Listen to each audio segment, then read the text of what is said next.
بسم الله الرحمن الرحيم. قل أوحي إلي أنه استمع نفر من الجن فقالوا إنا سمعنا قرآنا عجبا يهدي إلى الرشد فآمنا به ولن نشرك بربنا أحدا وأنه تعالى جد ربنا ما اتخذ صاحبة ولا ولدا وأنه كان يقول سفيهنا على الله شططا وأنا ظننا أن لن تقول الإنس والجن على الله كذبا وأنه كان رجال من الإنس يعوذون برجال من الجن فزادوهم رهقا وأنهم ظنوا كما ظننتم أن لن يبعث الله أحدا وأنا لمسنا السماء فوجدناها ملئت حرسا شديدا وشهبا وأنا كنا نقعد منها مقاعد للسمع فمن يستمع الآن يجد له شهابا رصدا وأنا لا ندري أشر أريد بمن في الأرض أم أراد بهم ربهم رشدا وأنا منا الصالحون ومنا دون ذلك كنا طرائق قددا وأنا ظننا أن لن نعجز الله في الأرض ولن نعجزه هربا وأنا لما سمعنا الهدى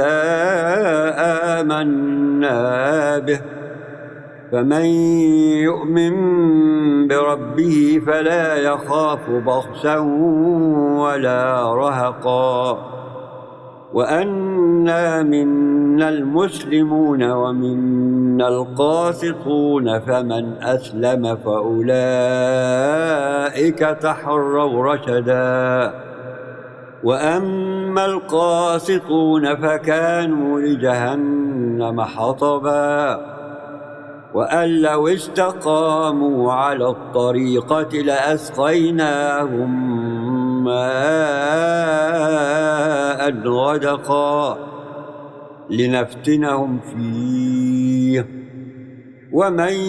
يعرض عن ذكر ربه يسلكه عذابا صعدا وأن المساجد لله فلا تدعوا مع الله أحدا وأنه لما قام عبد الله يدعوه كادوا يكونون عليه لبدا قل إنما أدعو ربي ولا أشرك به أحدا قل إني لا أملك لكم ضرا ولا رشدا قل إني لن يجيرني من الله أحد ولن أجد من دونه ملتحدا إلا بلاغا من الله ورسالاته ومن يعص الله ورسوله فإن له نار جهنم خالدين فيها أبدا حتى إذا رأوا ما يوعدون فسيعلمون من أضعف ناصرا وأقل عددا